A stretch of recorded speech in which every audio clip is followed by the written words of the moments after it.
Welcome to People. I'm Shirley Lin.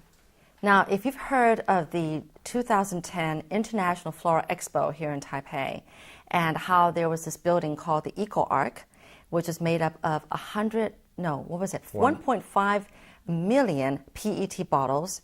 Well, Arthur Huang is the guy who invented that building, and he is also the founder and managing director of MINIWIZ. Well, let's first of all welcome Arthur. Hi, Arthur. Hello. Hi, Shirley. Okay. So what is MINIWIZ? MINIWIZ, actually, we started off the company as a company that tried to help people to reduce your carbon footprint. So it's actually started out as MINIWIZ. But obviously, you cannot trademark a company based on minimize because that's a real word. So we just turned the M over, symbolizing the recycling of our products. Oh, I see. Now, I'm going to ask a strange question. Does the start of your company have anything to do with the way, your upbringing, by your parents? I mean, were your parents like, I don't know what to say, a very frugal, loving the earth kind of people? They're always teaching you to love the earth, to, value everything that you own in your life or things like that? No, actually. Of course, all that it comes with the upbringings. I think the upbringing is part of it is actually coming from Taiwan and in Asia in general. Everybody will say their parents is cheap, their parents is frugal, very conservative. But in reality, I think for sustainability, this minimizing your waste is such Asian culture. So that became part of my upbringing when I was growing up in Asia.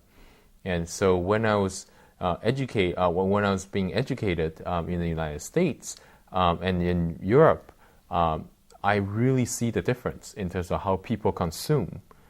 And this is when you have that kind of the eureka moment, saying that, wow, this is why we have the sustainability issues.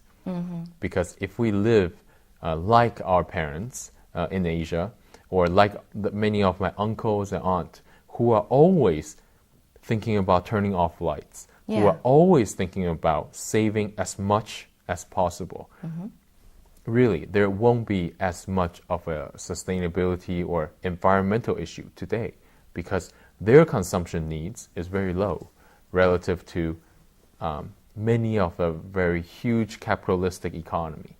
Okay. So that's what we're talking about, capitalism. Yes. And you're trying to make a difference about that. Well, let's go back a little bit. I understand that you studied architecture at Harvard and also went on for further studies at Cornell. Right? Actually, the opposite. I went to Cornell for undergrad and then Harvard for graduate school. Oh, all right. And then, so after you graduated, what did you do and what were you thinking?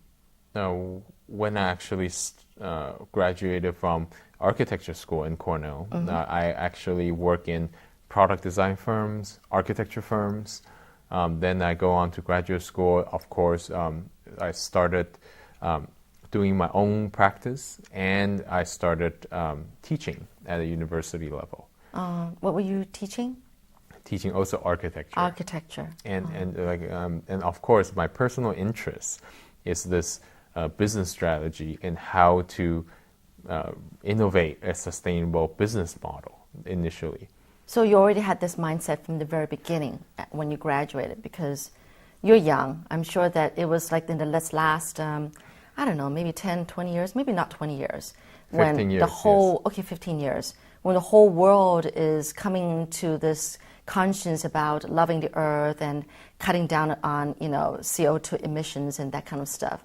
And so you're born into this generation. And so, exactly, yeah. Right, so obviously you have this mindset and so then whatever you were doing was towards this goal. And that's how you started your company in 2006, I guess? Yes. So I think actually in 2005 we already started. Okay. But 2006 is when we actually officially registered. I think one of the interesting thing for us, how we started, is actually it's out of a spite. We're just angry at. I think I personally think you can turn anger into a lot of things. We're angry that we're talking about sustainability, we're talking about all kinds of problems with environmental issues, but there's no solutions. So part of when I was teaching as a professor, I almost feel embarrassed talking about the problem because I cannot offer a solution.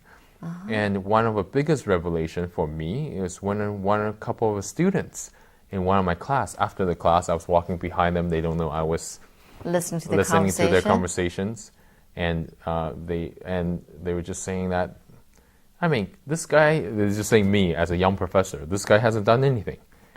That's one thing, which is true. Okay. The second is, they say, where are the prototype?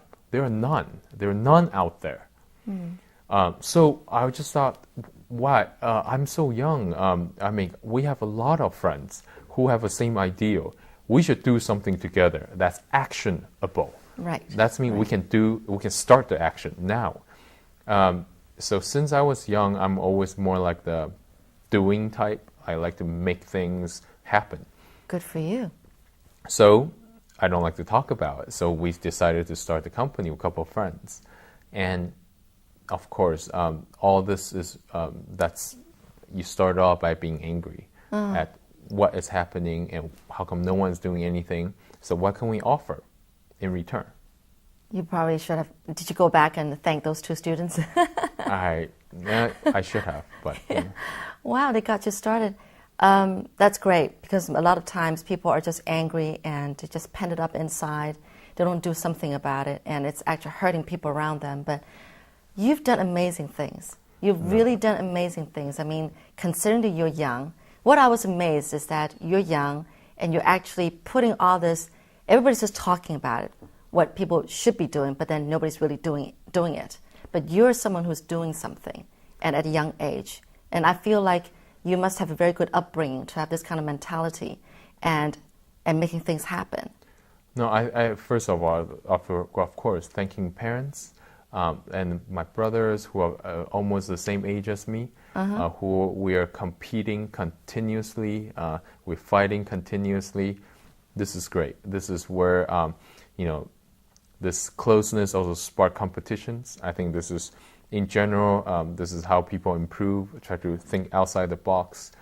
But I think there's something that's also very interesting, in this whole, I guess, the startup stories, is that there are a lot of very smart people out there. It's not just me who's thinking about the same issues. And there are a lot of powerful people who are thinking about the same issues. And me, I think I just got lucky in the way that I'm trying to do something. And then there are very powerful uncles and families who are willing to support and willing to actually buy into the idea.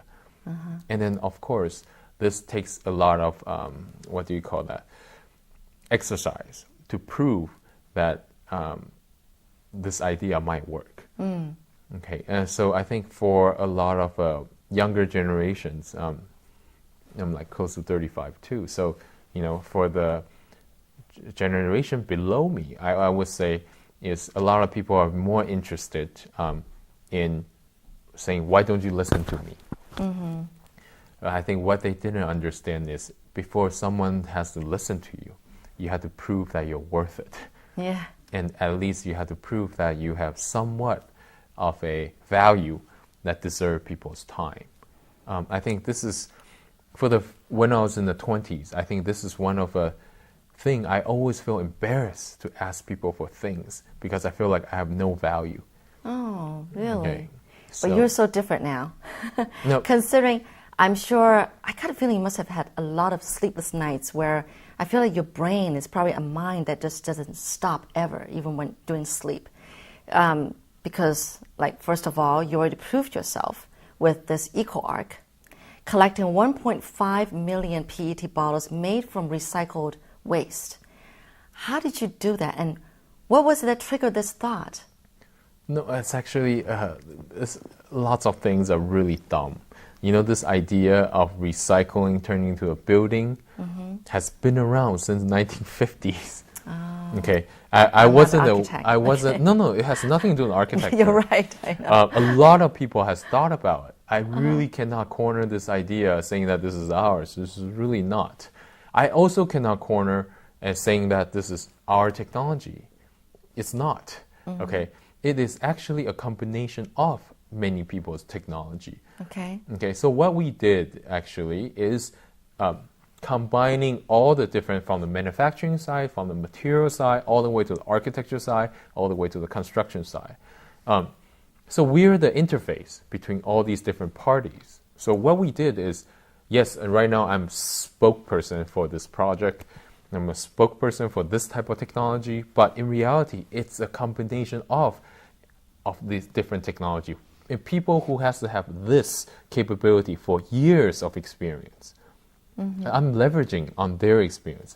I'm leveraging on Far Eastern Group's resources. I'm leveraging on a very powerful chairman's good faith, right? I'm leveraging on a guy who is in the factory for 50 years or 40 years who never got a chance to do something completely interesting. And all this knowledge actually intersects together with this project. And that is the point of this project, because when we receive EcoArc, which is sponsored by one of the most famous group called Far Eastern Group in Taiwan. They're one of the biggest PET producers too. In order for us to do that, one of our mission is not just sustainability. It has to be sustainable. That's no question asked. But the second, one of the biggest mission we have is to innovate. I just want to state that innovations and inventions is very different. Okay. We really did not invent honeycomb. Honey. Yeah. The beads has the honeycomb. No, we did not invent the honeycomb structure. We did not invent the material needs to be folded in order to be strong. Everybody does that structurally.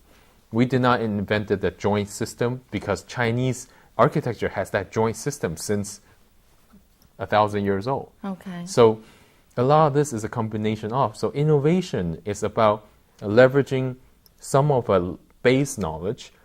We are just putting it together in a different way to turn out into to actually repackage into a different product that people want, a different building that people find interesting, a building that costs less, the building that has less environmental footprint, and at the same time, the building that people see value as a main pavilion at the expo.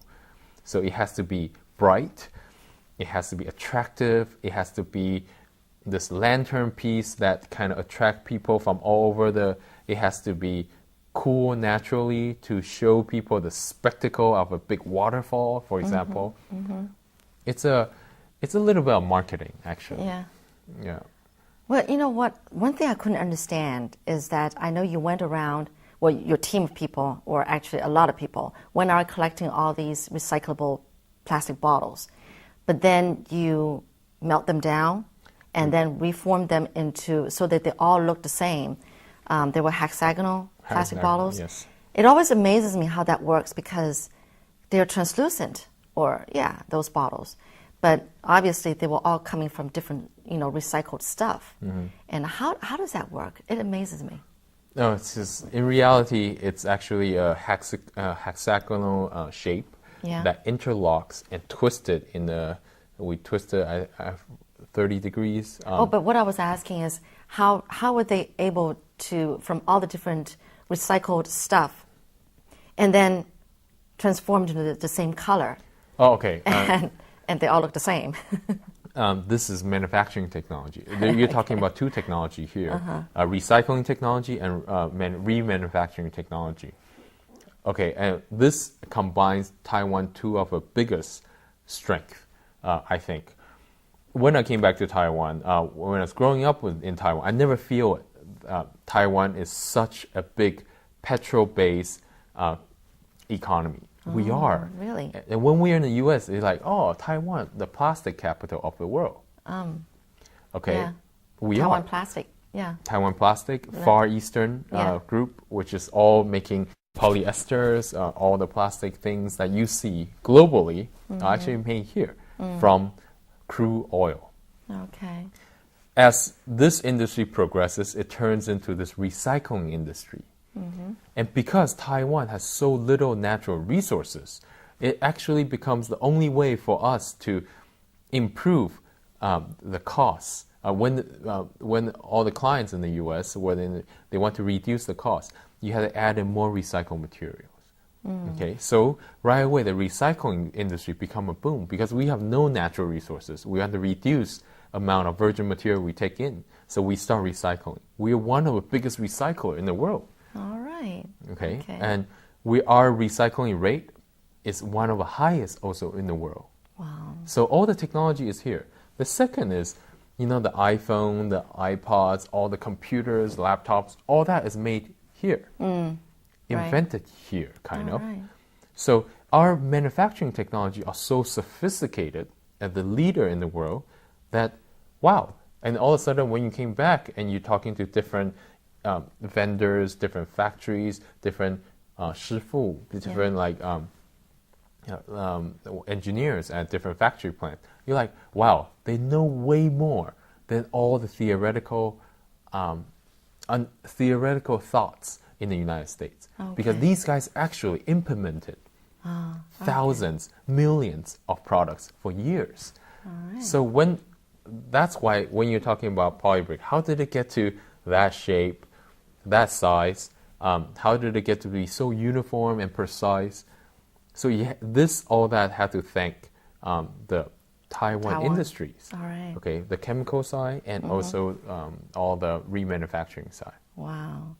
Well, I learned that there are a lot of things we need to be proud of being part of Taiwan. But let's take a break here before we go on to talk more about what MINIWIZ also do.